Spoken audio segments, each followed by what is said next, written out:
চমৎকার কোকড়ানো চুল, খুব বেশি কোকড়ানো না, আবার খুব বেশি স্ট্রেইটও না, মাঝামাঝি, ন্যাচারাল, কুচকুচে কালো, চোখগুলো বড় বড় ডাগর চোখ, চোখের মণিগুলো বড় কালো কুচকুচে, ভ্রুগুলো একদম জোড়া করা, সুন্দর আর্ট করা, সুন্দর।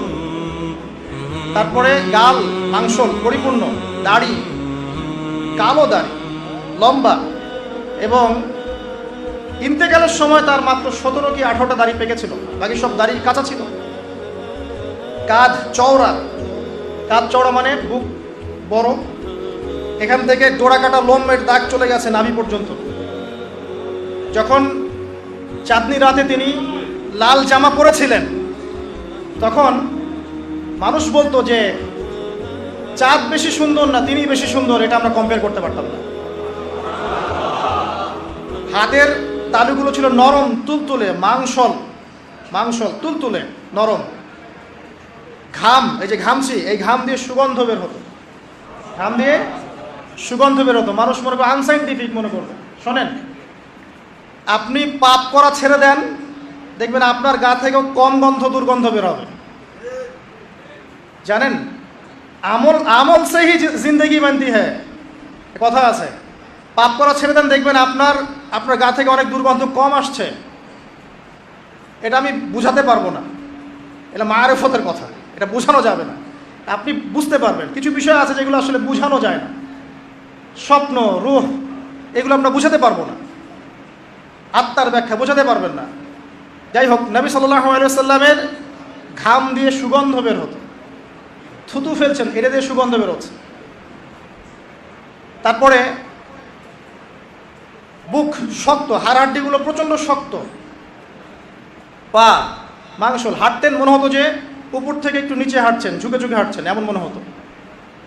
যখন কারো দিকে তাকাতেন পূর্ণ মনোযোগ দিয়ে তাকাতেন, যেখানে বসতেন আত্মবিশ্বাসের সাথে বসতেন।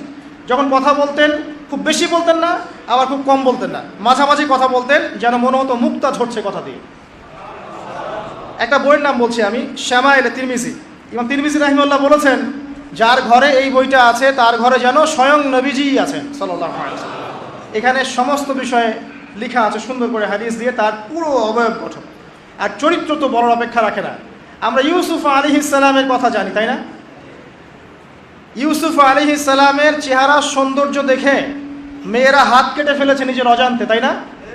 আর আমাদের নবীজি মুহাম্মদ সাল্লাল্লাহু আলাইহি ওয়াসাল্লামের চেহারার সৌন্দর্য আর চরিত্রের সৌন্দর্য দেখে সাহাবীরা বদর উহুদ খন্দকে শহীদ হয়ে গেছে, গর্দান নামিয়ে দিয়েছে। আসুন, এই মানুষটা এখন দাওয়াতি কাজ করছেন, সবাই বলছে কাযিব, কাযযাব, ফারিকুল জামাআ, মাজনুন ইত্যাদি ইত্যাদি। এবার মানুষ তাকে গালি দেওয়া শুরু করছে, তাকে আঘাত করা শুরু করছে, নামাজ পড়লে গায়ের উপরে নাড়িভুড়ি চাপিয়ে দিচ্ছে, কাবা ঘরে ঢুকতে দিচ্ছে না, সামাজিক বয়কট করছে, এদিকে আসতে পারবে না, তোমাদের সাথে বিয়ে হবে না, তোমরা শিয়ারে আবু তলেবে গিয়ে থাকো। ওখানে 3 বছর তারা গাছের ছাল পাতা খেয়ে থাকছেন। এই মানুষটাকে বলা হচ্ছে আনদির আশিরাতাকাল আকরাবিন, হে মুহাম্মদ সাল্লাল্লাহু আলাইহি ওয়াসাল্লাম, তুমি তোমার নিকট আত্মীয়দেরকে দাওয়াত দাও। তাহলে দাওয়াতের প্রথম স্টেজ কি? আপনি আপনার নিজের পরিবারকে আগে দাওয়াত দিবেন। দেখেন, তিনি প্রথমে কাদেরকে দাওয়াত দিলেন? আলী রাদিয়াল্লাহু আনহু, ছোট বাচ্চা। তারপরে খাদিজা রাদিয়াল্লাহু আনহা, স্ত্রী, আপন স্ত্রী।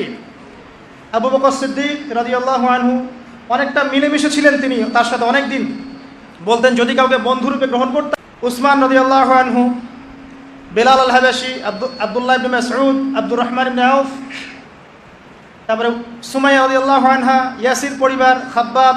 এই যে মানুষগুলো, অর্থাৎ যারা কাছের মানুষ, জাফর ইবনে আবি তালেব, যায়েদ ইবনে হারেসা, এই সাহাবীদেরকে তিনি দাওয়াত দেওয়া শুরু করলেন।